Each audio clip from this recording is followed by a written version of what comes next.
Hello students, आज हम computer की फुल फॉर्म्स के बारे में सीखेंगे। कंप्यूटर के अंदर कौन कौन से पार्ट्स हैं, उसमें कौन कौन सी इंपॉर्टेंट चीज़ें हैं जिनका फुल फॉर्म्स होती हैं। लाइक सीपीयू के बारे में मैंने आपको पहले बताया था कि सीपीयू क्या है। ब्रेन ऑफ कंप्यूटर का दिमाग होता है। इसकी फुल फॉर्म क्या होती है? सेंट्रल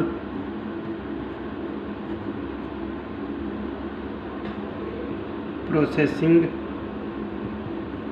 यूनिट, केंद्रीय संसाधन इकाई। ये कंप्यूटर का दिमाग होती है। इसके बाद सीपीयू का एक पार्ट होता है एमयू का पूरा नाम होता है मेमोरी यूनिट, जहाँ पर डाटा को स्टोर किया जाता है। इसी का एक पार्ट है एएलयू, इसको बोलते हैं अर्थमेटिक लॉजिक यूनिट, जहाँ पर कंप्यूटर की सारी गणनाएँ की जाती हैं, जैसे जोड़, घटाव, गुणा, भाग आदि। Arithmetic logic unit. इसके बाद एक पार्ट होता है सीयू यानी कंट्रोल यूनिट, जहाँ पर डिवाइसेस को कंट्रोल किया जाता है यानी नियंत्रण किया जाता है।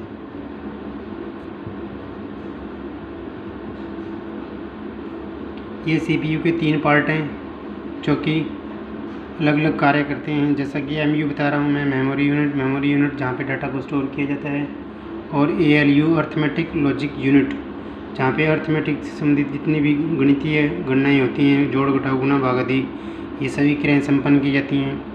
नेक्स्ट पार्ट है सीयू यानी कंट्रोल यूनिट, अदर पार्ट्स को कंट्रोल करने के लिए। सीपीयू क्या है? कंप्यूटर का दिमाग है जो कि इन 3 पार्ट से मिल करके बनता है। इसके अलावा जो मैंने आपको पहले भी बताया था सीपीयू के अंदर, उसके बारे में मैं आज थोड़ी सी एक्स्ट्रा जानकारी दे रहा हूँ। जैसा कि सीपीयू के अंदर एक मदरबोर्ड होता है। इस मदरबोर्ड के ऊपर अनेक छोटी छोटी चिप्स लगी होती हैं। प्रत्येक चिप का अलग एक कार्य होता है। और इसके अलावा मदरबोर्ड के अलावा सीपीयू के अंदर एक हार्ड डिस्क होती है, जहाँ पर डाटा को स्टोर किया जाता है। हार्ड डिस्क की कैपेसिटी 20 GB, 40 GB, आजकल 160 GB, 320 GB तक की हार्ड डिस्क भी मार्केट में उपलब्ध है, जो कि अपने जीबी मतलब गीगाबाइट, जीबी की फुल फॉर्म है गीगाबाइट। डाटा को स्टोर करने के लिए हम गीगाबाइट व अन्य इकाइयों का इस्तेमाल करते हैं। जीबी से छोटी इकाई होती है एमबी यानी मेगाबाइट। डाटा को मापने की इकाइयाँ हैं ये। एमबी से छोटी होती है केबी यानी किलोबाइट। केबी से छोटी बाइट होती है बी यानी बाइट। बी से छोटी होती है बिट से यानी बिट का मतलब 1 डिजिट से है। कंप्यूटर में जितना भी डाटा मापा जाता है वो 1 डिजिट के रूप में मापा जाता है। तो सबसे छोटी जो यूनिट है उसको हम डिजिट कहते हैं या बिट कह सकते हैं। और इससे बड़ी जो इकाई होती है उसको कहते हैं बाइट, और उससे जो बड़ी इकाई होगी उसको बोलेंगे हम किलोबाइट। इसके बाद बड़ी यूनिट होगी वो होगी मेगाबाइट, और इससे बड़ी जो यूनिट होगी वो होगी गीगाबाइट। इसके बाद भी हमारे पास और भी एक नेक्स्ट आती है, इससे बड़ी, वो होती है टीबी यानी टेराबाइट।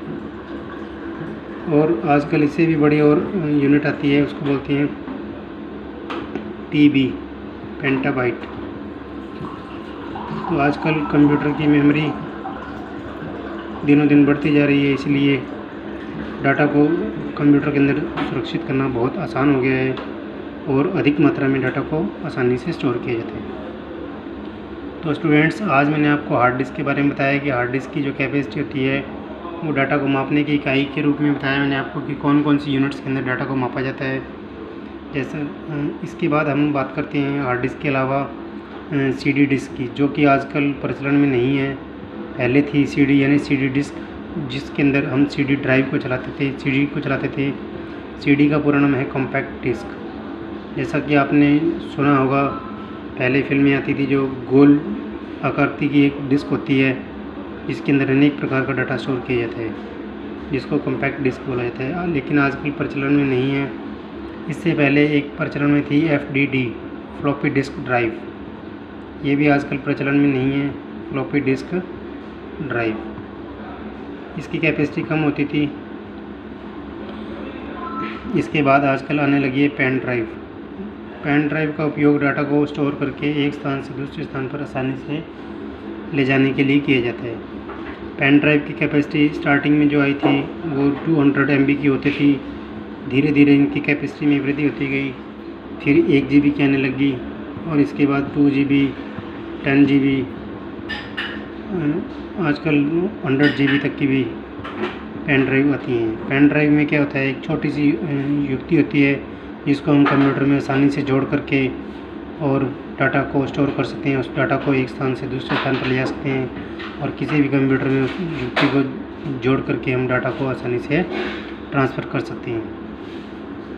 इसके अलावा कंप्यूटर के पार्ट्स के अंदर, जैसा कि मैंने आपको पहले बताया था, एक LCD होती है। LCD की फुल फॉर्म है लिक्विड क्रिस्टल डिस्प्ले,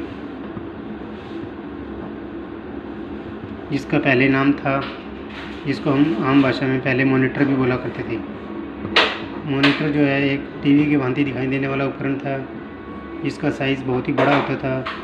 इसलिए इस साइज़ को कम करने के लिए अनेक प्रकार की तकनीकों का उपयोग किया गया, जिससे हम एक नई टेक्नोलॉजी का इस्तेमाल करने लगे, जिसे हम LCD या LED भी कहते हैं। इसका आकार जो है पतला होता है और स्पेस जो है वो कम घेरता है कंप्यूटर, इसलिए इसको आजकल हम मॉनिटर के स्थान पर LCD का उपयोग करने लगे हैं। इसके अलावा जो मैंने आपको बताया था माउस के अंदर मैं आपको बता रहा हूँ कि माउस के मुख्यतः 2 बटन होते हैं, एक लेफ़्ट साइड में लगा होता है और एक राइट साइड में। लेफ़्ट साइड वाले को लेफ़्ट बटन कहा जाता है, राइट वाले को राइट कहा जाता है।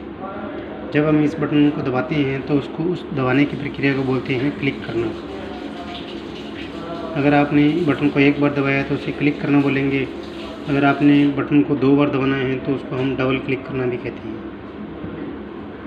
Double click. और इसी प्रकार ये जो बटन है, देखिए अब आपको कैसे पता चलेगा कि क्लिक कौन सा करना है, लेफ़्ट करना है या राइट करना है। जब आज तक आपसे कहा ना जाए कि कौन सा क्लिक करना है, तब आपने लेफ़्ट ही करना है। लेकिन राइट क्लिक करने के लिए स्पेशल मेंशन किया जाता है कि इस ऑप्शन पर आपने राइट क्लिक करना है या इस पर आपने क्लिक करना है। अगर आपको बोला जाए कि राइट क्लिक करना है तभी आपने राइट बटन प्रेस करना है, अदरवाइज़ आपने लेफ़्ट बटन ही प्रेस करना है। ये आपको मैंने आज माउस के बारे में बताया है। एक बार रिवाइज कर लेते हैं शुरू से। जैसा कि मैंने आपको आज CPU के बारे में फुल फॉर्म बताई, सेंट्रल प्रोसेसिंग यूनिट, केंद्रीय संसाधन इकाई होती है, जो कि कंप्यूटर का दिमाग होती है और जो इन 3 पार्ट से मिलकर बनी होती है, MU, ALU और CU। MU यानी मेमोरी यूनिट, जहाँ पे डाटा को स्टोर किया जाता है। ALU यानी अर्थमेटिक लॉजिक यूनिट, जहाँ पे डाटा की अर्थमेटिक कैलकुलेशंस होती हैं। नेक्स्ट है CU, कंट्रोल यूनिट, जहाँ डाटा को कंट्रोल किया जाता है। इन 3 पार्ट से मिलकर के हमारा CPU का निर्माण होता है। जो CPU है वो मदरबोर्ड पर लगा होता है। मदरबोर्ड एक ऐसा पार्ट है जिसके ऊपर छोटे छोटे चिप लगे होते हैं। इन चिप का सबका अलग अलग उपयोग किया जाता है, सबका अलग अलग अर्थ होता है। इसके ऊपर कुछ कंडक्टर भी लगे होते हैं और इसके अंदर ही हम एक टेम्परेरी मेमोरी को भी लगाया जाता है, जैसा कि हम उसको बोलते हैं रैम, रैंडम एक्सेस मेमोरी। ये एक टेम्परेरी मेमोरी होती है। ये हम मेमोरी के चैप्टर में अधिक पढ़ेंगे, क्योंकि यहाँ भी हमारा टॉपिक जो चल रहा है वो हार्डवेयर से संबंधित चल रहा है। नेक्स्ट है, हम हार्ड डिस्क के बारे में देखा हमने कि हार्ड डिस्क जो है डाटा को स्टोर करने के लिए किया जाता है। इसमें अलग अलग टाइप की आपको मैंने साइज़ बताया। इसके बाद में CD डिस्क बताया है, FTD और पेन ड्राइव, LCD, मॉनिटर। ज़्यादा से ज़्यादा आप मेरी वीडियो को लाइक करें ताकि मेरे को मोटिवेट मिले और अधिक से अधिक शेयर करें और सब्सक्राइब करें। थैंक्स।